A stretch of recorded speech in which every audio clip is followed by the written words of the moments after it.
कई दिनों बाद आज काम से मुंबई गया था।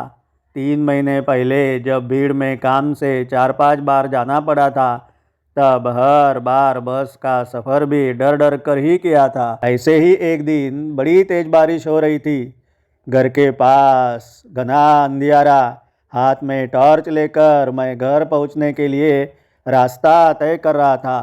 सामने गड्ढा है या पानी, जमीन है या कीचड़, कुछ समझ में नहीं आ रहा था। और मैं पानी के नीचे छिपे पत्थरों पर इस तरह गिरा कि अगले 2-3 हफ्ते बिस्तर से उठ ही नहीं पाया। दर्द असहनीय था। उस दिन जैसे बताया, जोरदार बारिश थी। मुंबई से लौटते लौटते अंधेरा हो गया था और नज़दीकी ब्रिज के नीचे से हमारे टाउनशिप की मुफ्त बस सेवा भी उस दिन गणेश जी के विसर्जन के कारण बंद ही थी। आसपास के गांवों के रिक्शा वाले भी कई गायब ही हुए थे।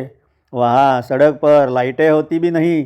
बहुत देर इंतजार के बाद बारिश और अंधेरे को चिरता हुआ पैदल निकल पड़ा और रास्ते में यह हादसा हो गया। 2016 में माँ का कमर के फीमर बोन का ऑपरेशन हुआ और मेरा रोजाना का मुंबई जाना बंद हो गया। धीरे धीरे माँ फिर से एक एक कदम चलने लगी। कहते हैं बुढ़ापा दूसरा बचपन होता है। माँ सच में एक छोटे बच्चे जैसी ही हो गई थी। ऐसे में तब उन्हें घर में अकेला छोड़कर जाना मुझे ठीक नहीं लगा। घर का काम करने वाली मौसी भी अचानक गांव जाकर नया घर बनाना है कहकर गांव चली गई। फिर खाना बनाना, घर संभालना, माँ की दिनचर्या में मदद, यही सब दिन भर चलता रहता। कई लोगों ने तब मेरा मजाक उड़ाया। किसी ने कहा अक्ल खो दी है, किसी ने प्यार में तो किसी ने व्यंग में, ऐसे करेगा तो बाद में सड़क पर आ जाएगा, यहाँ तक टिप्पणियाँ की। लेकिन मैंने वही किया जो मेरे मन को सही लगा। दुनिया के हिसाब किताब में यह शायद पागलपन था, लेकिन मेरे लिए यह मेरा अहम कर्तव्य जो था। घर के कामों को निभाना, खाना बनाना, माँ की सेवा, यह इस दुनिया के हिसाब में शायद काम ही नहीं माना जाता है। इसलिए लोगों ने ठप्पा भी लगा दिया था, आजकल कुछ नहीं करता, बस घर में बैठा रहता है। लेकिन मैं सचमुच कुछ भी नहीं करता था। जीवन ने एक अनपेक्षित मोड़ लिया था। घर का सब काम ढंग से करता था। यह मेरा नहीं, ऐसी परिस्थिति में पड़ने वाले हर व्यक्ति का अचीवमेंट है।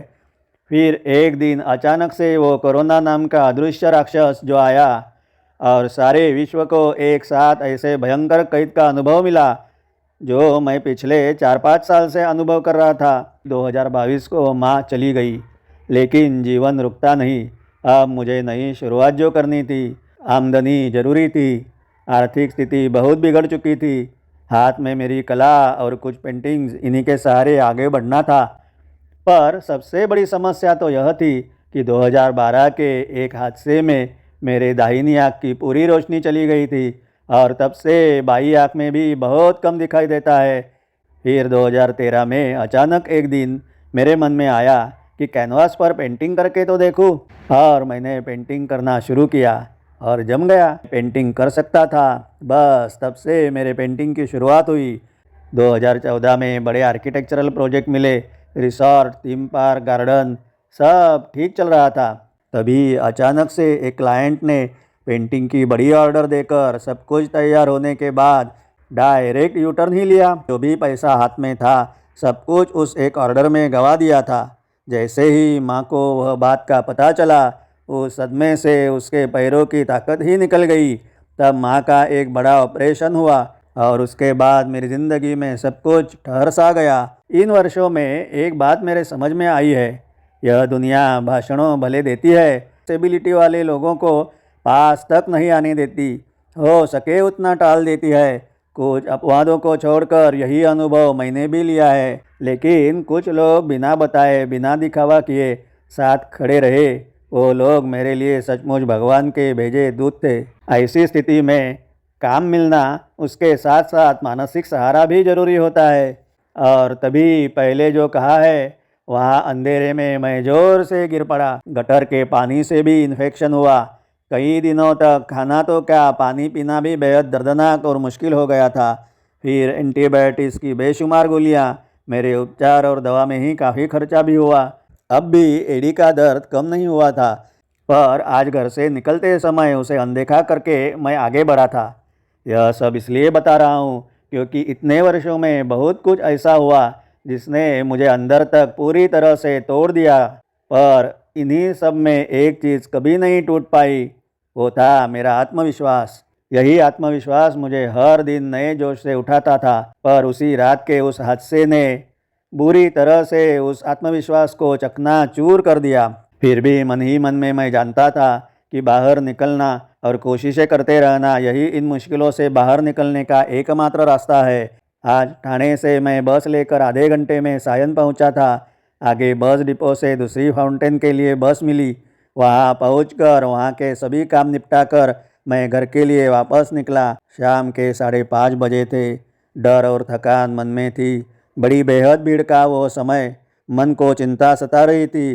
अब ठाणे तक कैसे पहुंचूं? 25 नंबर की बस के लिए अंडरग्राउंड टनल के रास्ते से जाना पड़ेगा। वहाँ की फेरी वालों की भीड़ याद आई, उनका भयंकर शोर, लोगों की उमड़ती भीड़, सब याद करके बड़ा ही डर सताने लगा। सायन में पहुँचने तक पूरा अंधेरा हो जाएगा, फिर डिपो तक जाना, वहाँ से दूसरी बस पकड़ना। इन सब बातों में मैं उलझा हुआ था। चलते चलते मैं मुंबई जीपीओ के सामने सड़क पार करने रुका। चारों तरफ तेज रफ्तार से भागने वाली गाड़ियों की एक लेन रुकती तो दूसरी चल पड़ती। मेरे तो हाथ पैर कांपने ही लगे। अगर आज मैं सड़क ही पार नहीं कर पाया तो आगे कैसे जाऊंगा, घर कैसे पहुंचूंगा? और तभी अचानक पीछे से जैसे सफ़ेद रोशनी की एक कतार सी आई। 8 दृष्टिबालक लोग, उनमें 2 महिलाएं भी शामिल थी। सब सफ़ेद कपड़ों में एक दूसरे के कंधे पर हाथ रखकर तेज कदमों से मेरे बगल में आकर रुके। और सभी शायद किसी एक ही ऑफिस में काम करने वाले पढ़े लिखे लोग दिखते थे।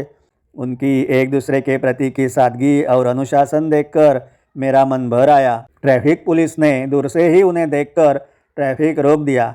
मैं भी उनमें शामिल हो गया। उनमें से एक का हाथ मेरे हाथ में पकड़कर मैं भी उनके साथ आगे बढ़ा।